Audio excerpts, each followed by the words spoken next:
have a recall. That's what a recall is about. It is not really why recalls were adopted. In some states,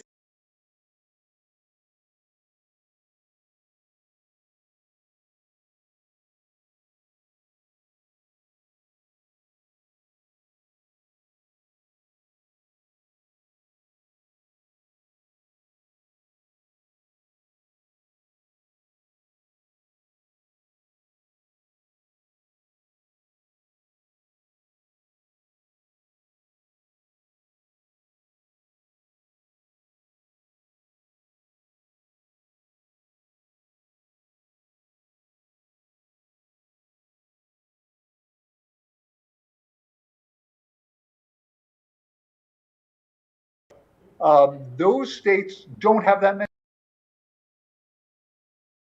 California, Michigan, Wisconsin, states that you think of as having recalls, they have what's called a political recall law, where you could effectively remove somebody for any reason whatsoever.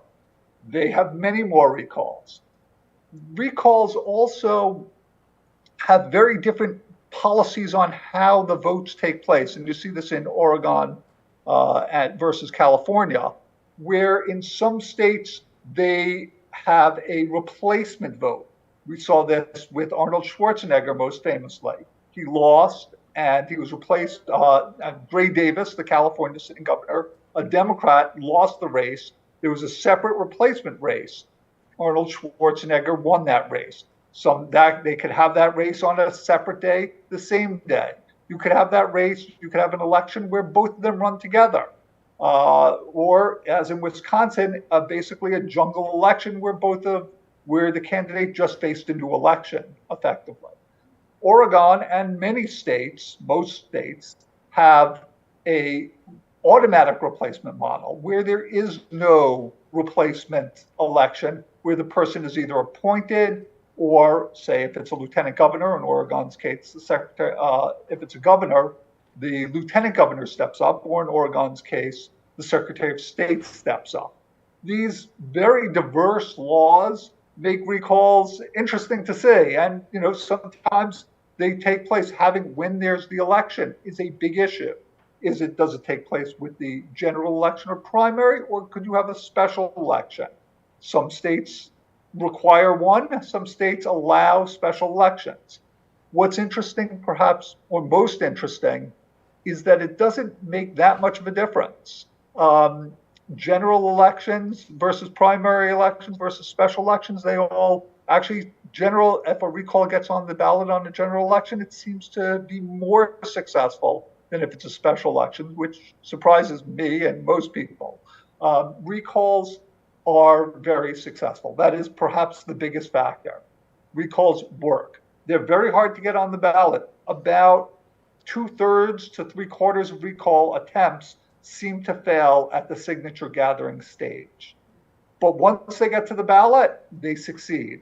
And in my data, about 60% of officials who have faced a recall have lost, and about 6% resign. So about 2/3 of the time, those officials are kicked out. For Oregon itself, it's an interesting story. You compare it to California, and you would think California would have a lot more. They do not. They have the same amount of recalls effectively. Not as much as the biggest recall state, which is Michigan. But both of them over this period have about 150 recalls that have taken place. So it is or resignation, recalls and resignations. So it really happens not that frequently, but not infrequently. I guess I should, I said 12, 15, you said 15 minutes. So let me let whoever else speak. Is that the case? Yes, thank you, Joshua. Michael, come tell us what's going on in our neck of the woods, on the ground.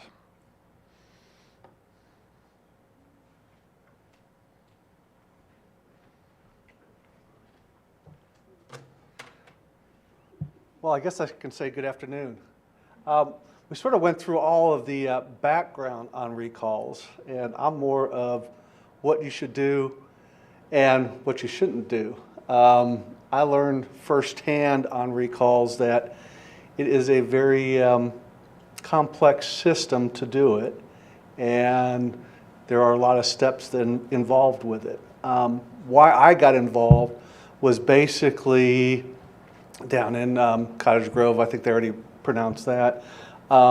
They had a lot of different opinions that were brought forth to the city council over a period of time, and nothing ever changed. And the way they run the city council meetings there is a little bit different. There's not any reply back or forth at all. So citizens go forth, they talk, and that's it, and you don't hear anything back.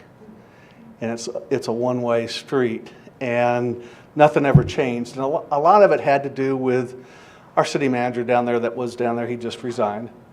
And so he was sort of the driving force on everything down there. But what got me involved with it is three things. One is they really don't listen to the residents. And I think what happens in some of the smaller towns is you get city council members that have been there forever, basically, and they get sort of situated in the same path, and they say, well, this is the way it's been, this is what we're going to do, and we're just keep going. And what really brought me to the table was three things. One is what they did with their water rates in Cottage Grove. If you take a look, we have the highest water rates in the state, and they chose to raise them again back in August, and there were several people that in that neck of the woods, as I would say, are on fixed incomes, and they're hurting. I mean, this economy has not helped them with inflation the way it's been, and then when they take a 8 to 10% raise on their water rates, and they're sitting there wondering, well, do I have water or do I eat tonight? And that's a good chunk of the population down there that's on a fixed income. They're on Social Security or whatever. Another one was with a lady got fined from the city for having 4 dogs on her property, and there was a law on it that said any R1 house or residential area can only have 3 dogs, which is fine. But then we have other areas that are R1s that have 20 dogs, and there's no variance on there. So I asked for things on that. But the biggest driving thing has been our addressing of the homeless population or the unhoused in Cottage Grove. And it's a very large population, and it's a growing population right now. And with all cities are filling it because of the bills that have passed or the laws that the court cases that have come through that have targeted and said, hey, you have to provide housing or a place to stay for the unhoused. And our city sort of went into it without a plan, and they just said, well, we've got 10 camps that we want to open up as people come, and they started opening up camps, and they have no rules. And so that has created a very high resentment against the unhoused, which is unfortunate, but it's also brought to the attention that there's no boundaries. So, and they have really mechanism in place except to enable them to stay there longer. And that's really where the problem has come. And then how I got involved is I have a dog in the fight. The city purchased a lot, 2 houses from me, and plowed the house down, graveled it, and put a homeless camp in there. And in regards to the dynamics of the neighborhood itself, there's probably about 40 kids that live within, I'd say, 500 feet of that particular establishment. And they really did not think it through when they brought these people, the unhoused in that neighborhood, because now it is some place where parents will not let their kids be outside without them, or walk down the street, or ride their bikes. And most of the people have had an experience where they have found unhoused people in their house.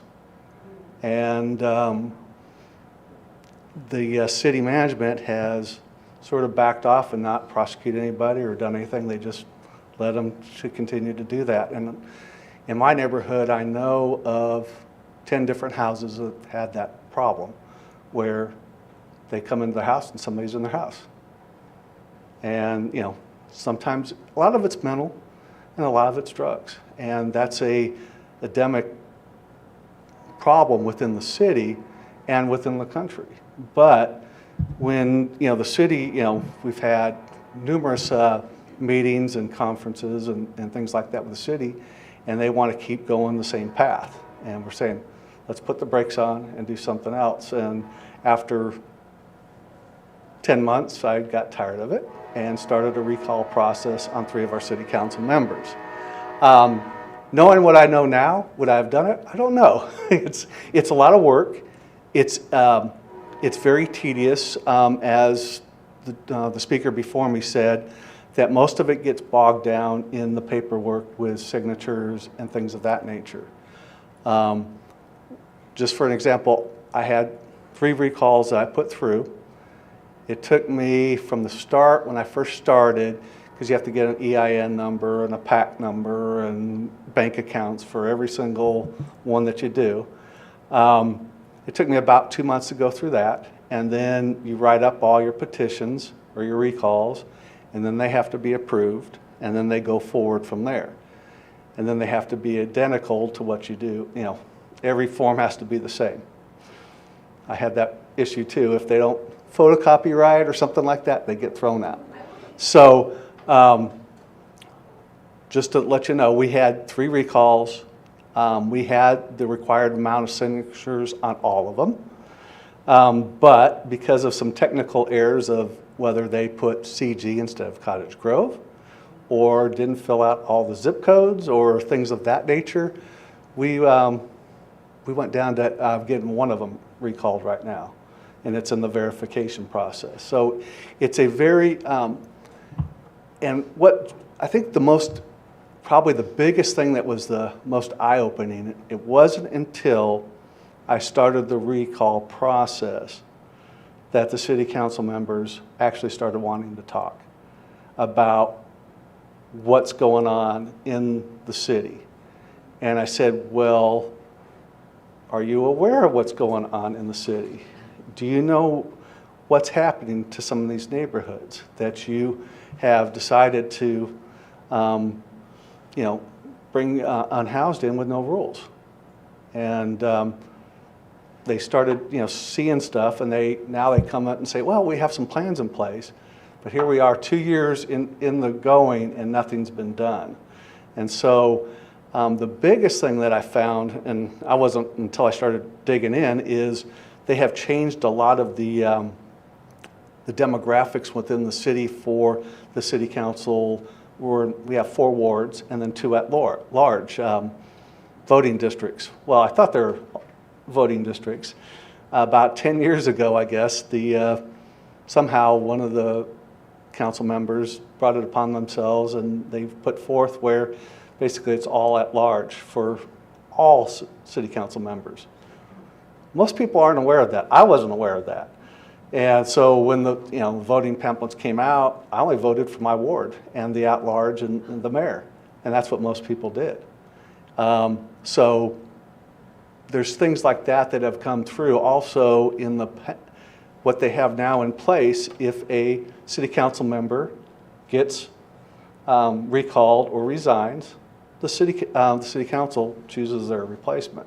So there's not a changeover in the guard, as I said. If basically they leave, they fill it with somebody that they want to, that best fits their interest for what they're doing. So that's primarily the reason why I brought the recall, is because we were getting the same response from the same things over and over again. And it's a lot of people say, well, you're not supposed to be doing this, because this is the first recall that we've had in Cottage Grove in over 30 years. They've not had one. It was a learning experience for poor Mindy, that's our city recorder down there, and myself, because we spent a lot of time together just going over the paperwork and making sure this is right or this isn't right. And the biggest thing that I found is, as you go out and start talking about, it doesn't matter what recall you do, is you'll find that people that thought they had no voice whatsoever find that they could have a voice. And you start getting more and more people involved with it. And I started on this as a sole endeavor on my own. And within a month, I started going to a couple meetings of different organizations, and then by the time is getting close to the end of the recall time, because you have 90 days from the time you first put your paperwork in and they accept it, they stamp it, and then from 90 days from there, you got to turn it in. And what I've learned is you have all your ducks in a row before you start, because time waste as you go down. So it really, and I didn't do that. I was one that, I started and I started going out, just walking, talking to people. And where I live, it was pretty easy. I didn't have anybody that didn't sign it. So it was pretty easy, but most of them didn't know they could do something about it. And I think that's the biggest thing about recalls, is letting people know that there is a process. And it isn't, like he said, it's not for people being, because that doesn't really happen very much, where they're doing something illegal or things of that nature where they get recalled. Most of these individuals had been in there, and they're all good people. I'm not saying they're not. I have conversations with them all the time. We just sort of agree to disagree, and which isn't bad, but when you have a board that, when everything that comes up and they say yes, then that's a problem. Whenever you have a city council where all 6 or 7 of them say yes on any subject, then that's a problem. There should be some disagreement anytime, because if not, you're not getting a good flow of any information back and forth. It's all just one way. And the biggest thing that most people said to me is, well, these guys were legally and rightfully, were on the ballot, got elected, and are in. And I said, yeah, that's fine. But what's happening? What is happening in the city, and what's going on? And I said, they have made no changes when all these people have come up and talked to them at the city council meetings. And so that's sort of where it goes. And then the next, the biggest pushback is, well, it costs money. And a special election does cost money. I mean, it's usually about $10,000 to $20,000 is what it runs to do a special election. But when I look at what things we do as in any city, what you do or not do, there's always money going in and going out, and it's how you best spend it. And in any given situation, our roads down there are terrible, and anybody that's been down there knows that. And we have $1 million a year that is spent to the roads, but most of it just goes to lights. They don't do anything on the roads themselves. So there's a lot of money that's out there, but that's another pushback that you get on recalls. They said, well, we could be using that money for something else. But then we had our city manager that resigned or retired, and a week later, at his request, they brought in a interim city manager at the cost of $16,000 a month. So there, there's always things out there where you can do it, because we had people within the city that could have done that. And so that's just an excuse. I would not ever allow any, if you're in the thought process of doing a recall, think about money. That's not any objective, because that's our legal constitutional right to be able to do a recall. And so I'm going to leave it at that. I know there's going to be a lot of questions, And I just appreciate your time, and thank you.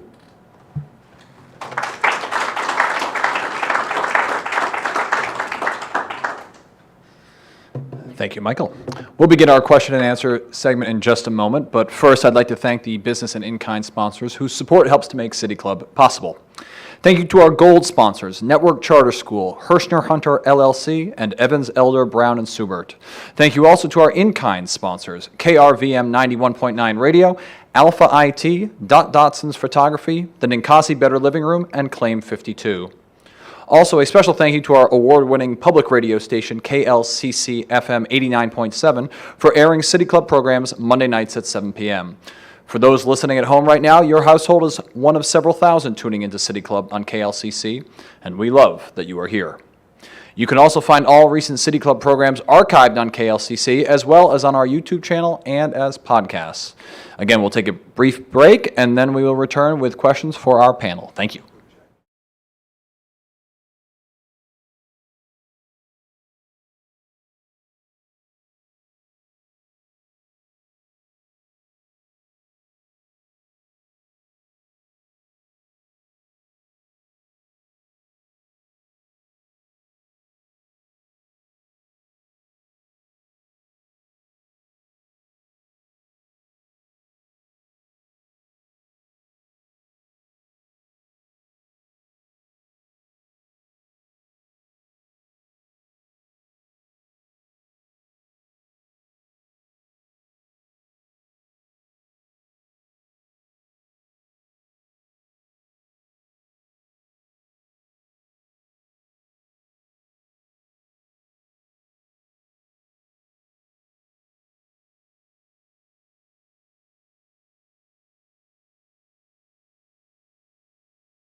Welcome back to City Club of Eugene's November 3rd, 2023 forum on recall elections. We now move into our question and answer period.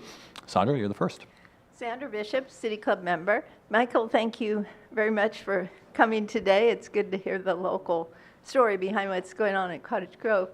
I didn't live in the actual district, but I worked very hard on the recall of the city councilor, Surratt. And the question I have for you is, there was a lot of demonization of the people who worked on that recall. And I guess that the question is, do you think that Oregon laws should be changed so that only malfeasance or actual, crime should qualify a person for recall? Or do you think that Oregon should stay with the system that if the public is dissatisfied with the conduct of a elected official, that they should be able to recall him? What is your opinion on that, having just been working on this? No, that's a real good question, and that's one that's been brought to my face a lot of times. And, under the current law and the way it's written, it's perfectly okay to do that. Now, is it right? I think in some circumstances it is, and probably in other ones it's not. When you take a look at, especially with Cottage Grove and how they had the last city council member that was chosen was through the act of somebody resigned, and then the city council just chose somebody for that position. And there wasn't any input from the residents of Cottage Grove on that. It was just from the city council members themselves. And the way the whole city council's been for the last 3 or 4 years, it's been all one side, basically. There hasn't been any real discussion on anything or anything like that. So that's really where the problem comes from. And a lot of it is when enough, you could flood it wouldn't have mattered if we flooded the city council with 200 people there and all talked about it, because we had that whole meeting back in November of last year about that, and they continued to do the same thing.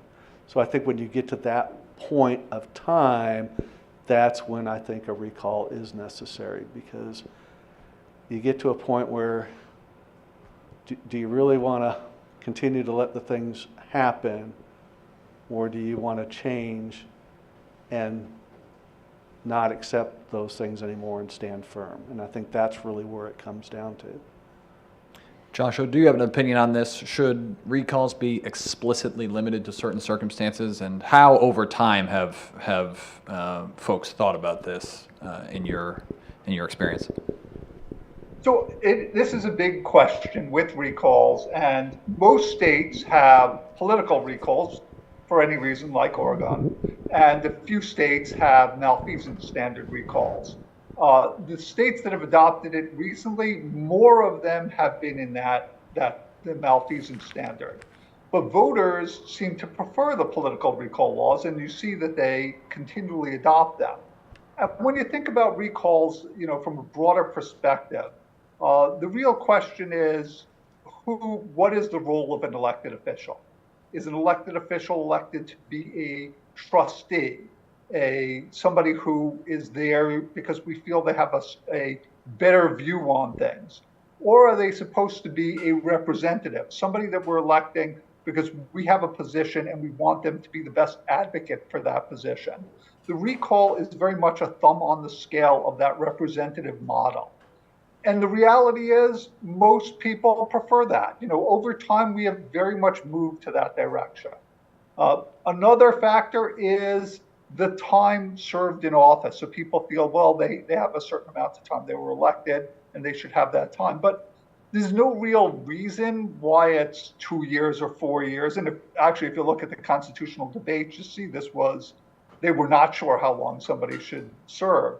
So a recall, and it was actually discussed when they adopted the recalls in many states, was about like, okay, we're giving you this amount of time, but we want the voters to have the ability to get their say in, to pull you back if we feel you should not be around. And that's exactly what we saw, and that's exactly what Michael showed, and really kind of beautifully described why people want to have recalls. I'm Kitty Piercy, and I'm a member of City Club. And first of all, thank you both for being here. And my question, listening to your conversation, you pointed to the fact that in Cottage Grove, your counselors are all voted in at large. And we have examples of both of those things in Eugene and Springfield. Springfield's all at large, and Eugene is by ward.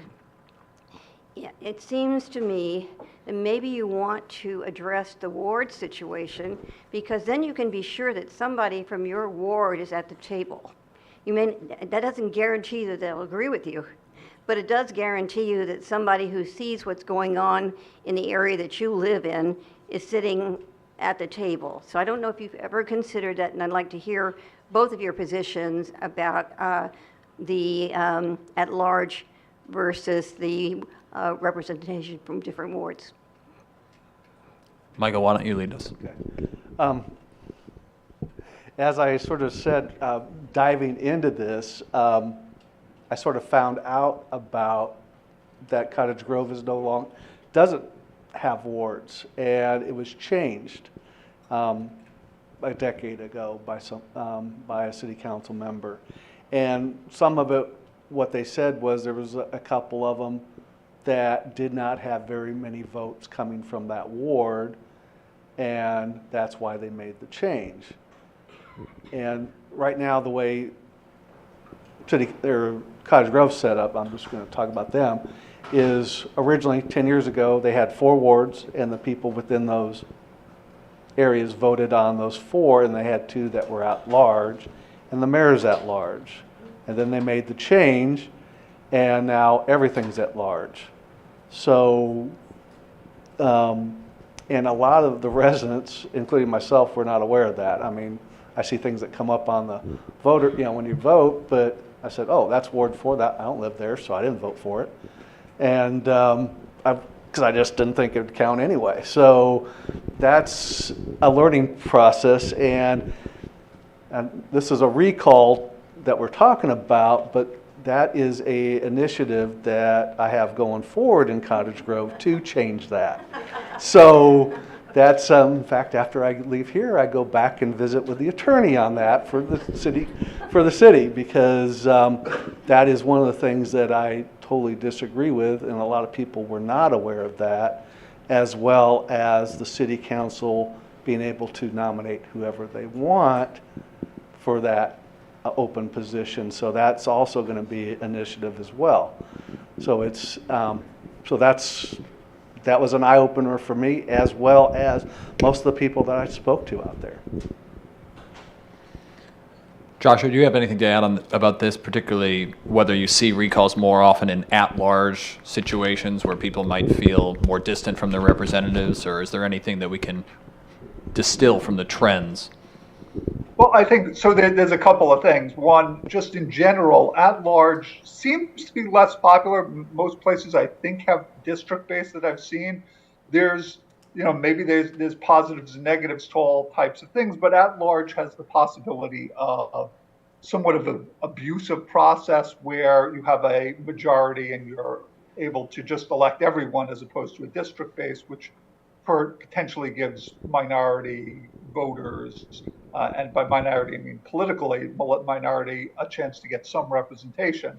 This actually was the case, by the way, in the early days of segregation. They moved in some of the southern states, they would move from district-based at large and then kind of wipe out any minority voters. For recalls, the challenge is this greatly increases the amount of signatures needed. So a district-based, you would have it based on either the turnout or the amount of signatures, say 15% of registered voters or the 15% of who voted for the governor. This An at-large would be the entire city, so or village or town, and it just makes it much harder to get a recall on the ballot. Thank you. Hi, Harry Sanger. I'm a guest of the City Club today, but I wanted to speak to that ward versus at-large and how it affects the recall floor, where in Oregon it's 15% of the voters in the previous gubernatorial election, so it seems like it would be a lot easier to get those votes in a smaller ward versus an at-large election. Most Eugene City Council races are decided in an open primary rather than in the general election, which also reduces turnout. So the Ward 7 recall specifically was labeled as anti-democratic because only 3,928 ballots were cast among Ward 7 voters. But looking at the 6,105 ballot Ward 7 voters cast in the May 2020 primary election, only 4,561 voted in the City Council election. So further examination of the 11,845 ballots cast in Ward 7's November 2020 general election shows that roughly 23% initially voted for Surratt, while 20% voted to support the recall. And if we flip that around, 13% opposed the recall, while 16% voted against Surratt in the primary. So my original question was, is it any more democratic to elect city councilors in a low turnout primary election than in a low turnout recall election? And then to bring it back around to what Mayor Piercy had said, you know, Michael addressed how recall can be a political tool, and Josh spoke about how recalls were not necessarily partisan. So I would say, you know, is there a different utility of the recall process when you're dealing with a small ward or district-based election versus a large or at-large election? Thank you. Just going back to Cottage Grove is because they were all at large, we had 15% for each of them. So it didn't matter if it was one position was at large and the other two were in wards that we chose to recall based on their voting and how they presented themselves at the city council meeting. So we had the same amount regardless. Now, if it went to a ward situation, then that number would change and would be based on what was actually who voted in that given ward area. So I think the wards are a necessity because it allows somebody that actually is within that ward, you know, in Cottage Grove, they have to live there. And they actually represent where right now where we have all at large, that's not represented in the population there. And especially with myself going out there and talking to, you know, residents within all the different wards. And it was quite amazing that most of them did not feel represented at all. Joshua, do we have any reason to suspect that recalls are anti-democratic or less democratic than general elections, either in terms of lower turnout, different types of turnout, and anything you've seen in the research that speaks to that question? So it really depends, you know, and actually I love that question because I've spent a lot of time thinking about signature gathering and the number and this, how they should be decided, how this is viewed by voters and by the law. But sometimes turnout is much lower, and I've seen where you need 8 signatures. But sometimes it is much, much higher. The governor of California, the governor of Wisconsin, those recalls, all three, the 2 governors of California, the actual recall vote was much higher than the election, the original election, you know, that's a gubernatorial election. So it's not necessarily that it'll be a low turnout thing, a recall. So in that sense, there's this question, well, what counts?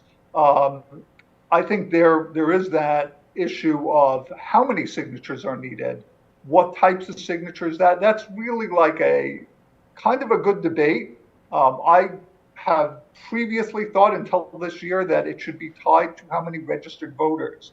But then there were 2 elections where I've seen in LA and in New Orleans where there was a debate on the rolls. So perhaps Oregon has actually a really good system, 15% of governors. So it's not a poor turnout in one small election. it's you're basing it on the big election in the state, and that gives you maybe the biggest role that you can in terms of how many signatures are needed. Thank you. Ruth Demler, and I'd like to refer back to an election change that was made in San Diego. Completely took money as the essential habit for elections, or the essential control of elections, to ward or district elections.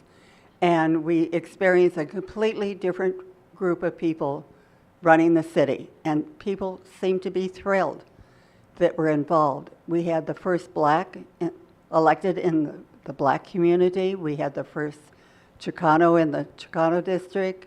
We had the first gay person in the gay district, and they happened to be living near each other, but they spoke up for their district, and they finally had a voice. Before that, they never had a voice. It was money that controlled the elections when it was citywide. With just small amounts of money, they could put together and see that they were really represented for the first time. And it was quite a celebration. So I'd like it if you could also refer to that. Sometimes you might like to see what happened in San Diego. Yeah, thank you, Ruth. Thanks for bringing that up. And maybe that begs a question about recalls and money in politics. Oregon doesn't have many campaign finance laws. We know that. Do recalls, and maybe you can start with this one, Joshua, do recalls give an advantage to the deep-pocketed more so than even a general election would? Or how do you see money playing a role, if at all, in the recall process? Well, I always like this great quote by Mark Hanna, who's one of the greatest political consultants ever. He elected William McKinley, where he says there's two things important in politics. One is money, and I forgot the other. So that is how it will work that way. And recalls, it'll work that way anywhere. You need people to gather signatures. In many states, that's with big pockets. You have to spend money on that. It really costs a lot. As we heard, there's a lot of expenses in terms of getting the recall together. It is very difficult. If you hire a lawyer who actually knows what they're doing, that may make it easier. Could be that there's no lawyer who knows what they're doing because there's not that many recalls. But all of these factors make a recall more likely to succeed. That said, it seems that the actual election, there's been plenty of recalls where the bigger donor, the person who's the elected official, loses simply because the problem was getting to the ballot. Once they're there, the voters really wanted to have their say. Michael, you mentioned how your effort was grassroots. Yeah. Did money come into play in your election or your recall effort in the general election for council? Yeah. How does it play in the local context? I think at first it really doesn't. Where you would spend the money is, as I said, it was grassroots, so it was just myself basically going out. And then as people saw what I was doing, jumped on board and, started helping me. That's sort of where my original problem was, because it started growing and I didn't have the time to dedicate to a lot of that, and that's my fault. And I've taken full responsibility. I felt sorry for the people that actually helped me with it. But the initial part, I don't think costs the money. Once you get all of the petitions in, and you go and they get verified. Ours are going to get verified on November 17th here at the Lane County elections. And once that happens, then whoever it is that gets recalled, they have the option to resign or do a statement, and then it goes to a vote in 35 days. That's Oregon law, and that's, just the way it is. That's where I think the money would get spent, is to go back out there and hit people on, hey, we've got an election coming, this is what it's for, boom. And I think whoever's that's already there, they would be spending the money at that time to say, hey, I'm doing a good job, I've done this, please don't recall me. And I think that's where the money, I think in a small town, it's not as prevalent.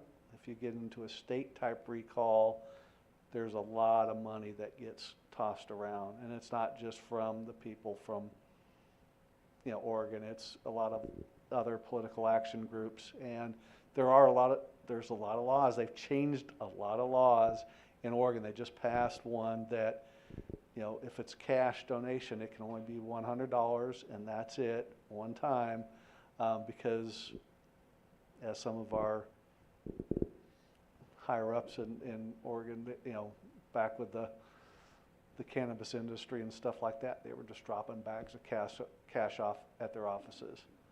And so they made that change this year. That just went into effect, I think, October 1st. So they are making some changes because they realized that money was getting tossed around on some of these positions out there. But again, in a smaller one, I don't think it really matters too much. It's the bigger ones where where there's a lot more at stake and more money to be made. I hate to say it.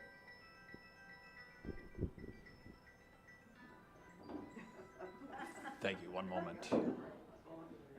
For those of you listening at home, we had a cell phone, but we also had Michael's perfect facial expression when talking about Oregon campaign finance laws. So if you ever thought, why should I go? I can listen on the radio. Well, you're missing out on these facial expressions. So. Why no? Yeah, right.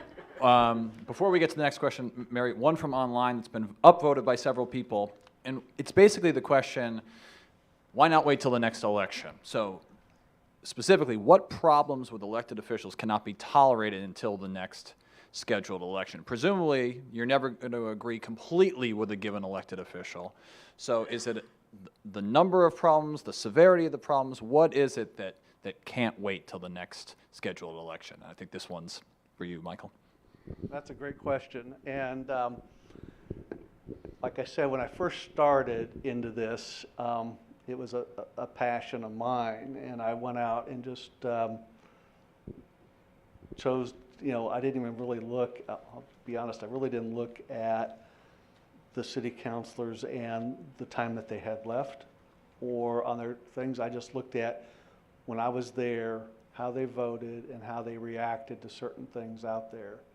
And that's basically what made my decision on who I was going to recall. And at first I was going to just do one, but the way the makeup of the city council was, it was so far, if I took care of one, it wouldn't have made a difference.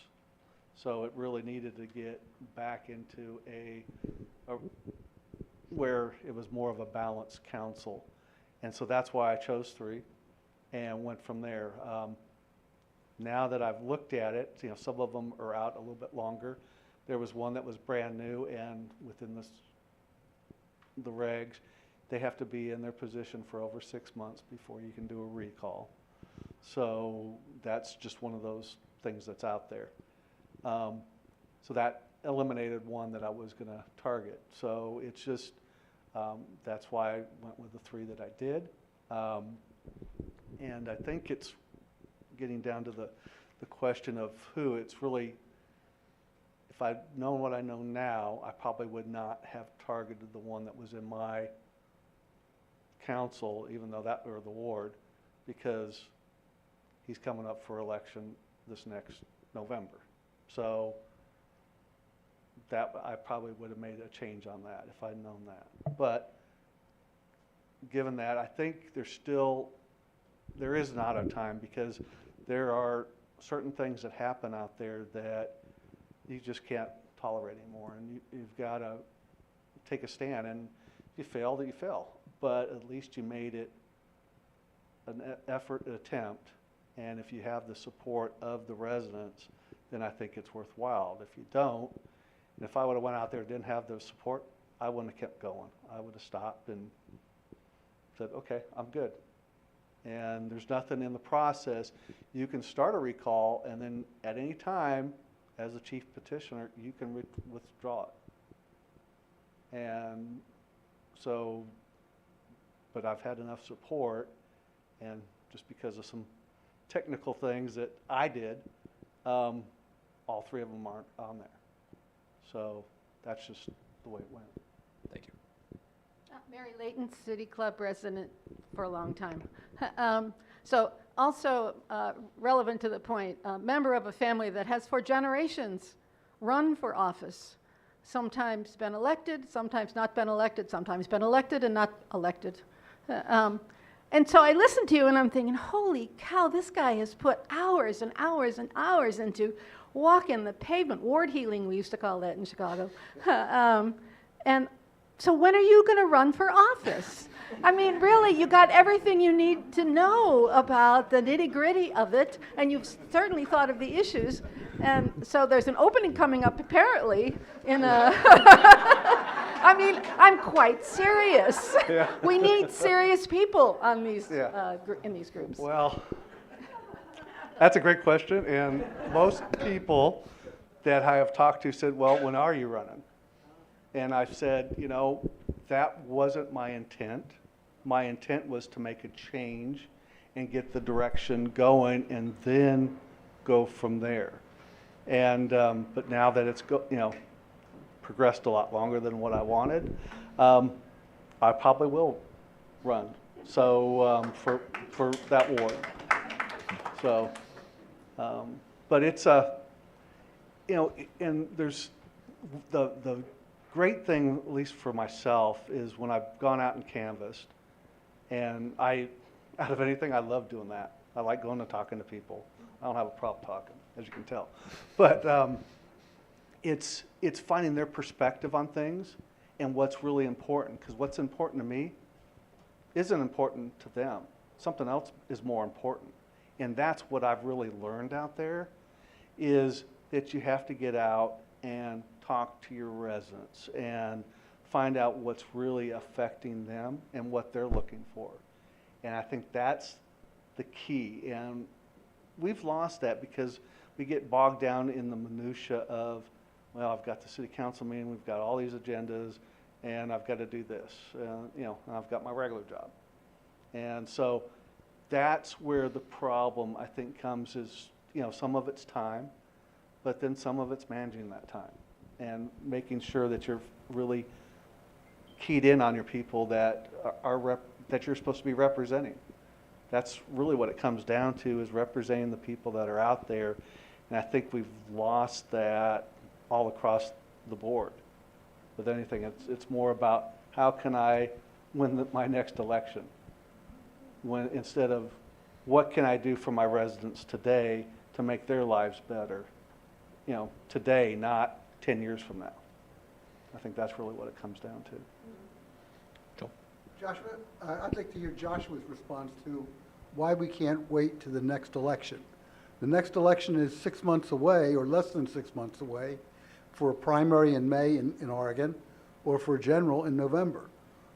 Why do we have to have one 35 days after the signatures are verified?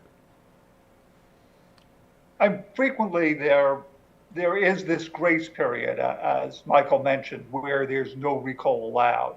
Not every state has that. Some states have 6 months before, 6 months after, 6 months in the start of the term. Some states will have it 6 months before the next election. So they do consider that, depending on the state, that okay, we don't want to have the recall if it's then.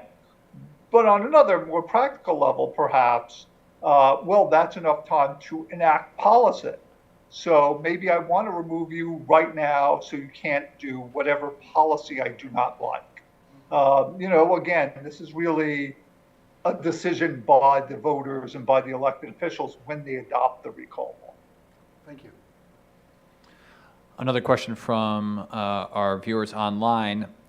Negative campaigning is a source of concern for many Oregonians.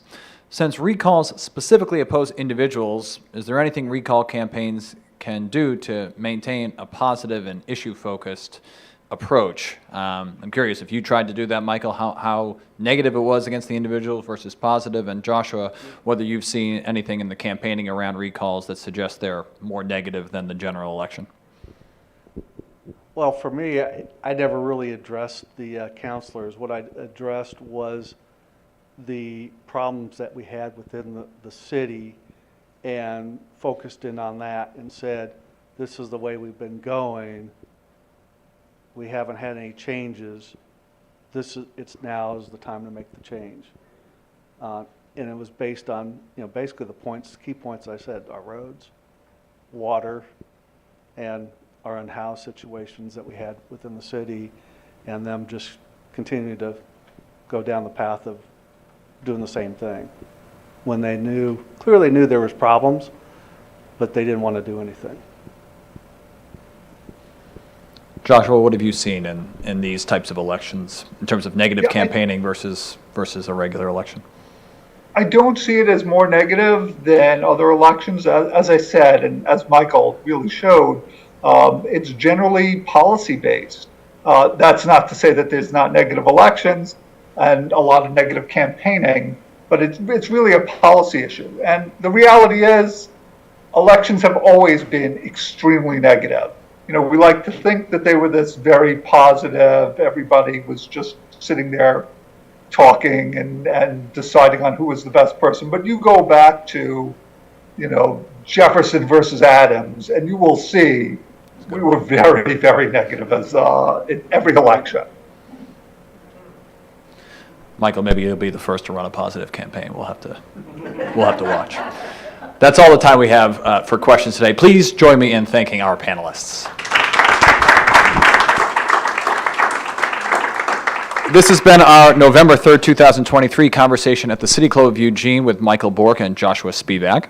We are off next week, November 10th, in honor of Veterans Day. Thank you to all the veterans in Eugene, across Lane County, Oregon, and our great country for all of your service.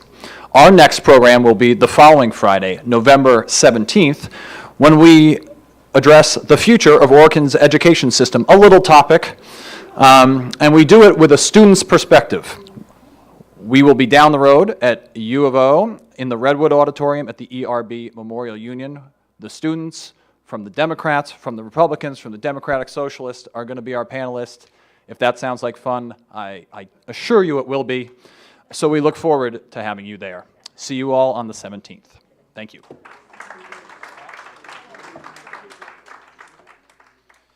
Thanks so much.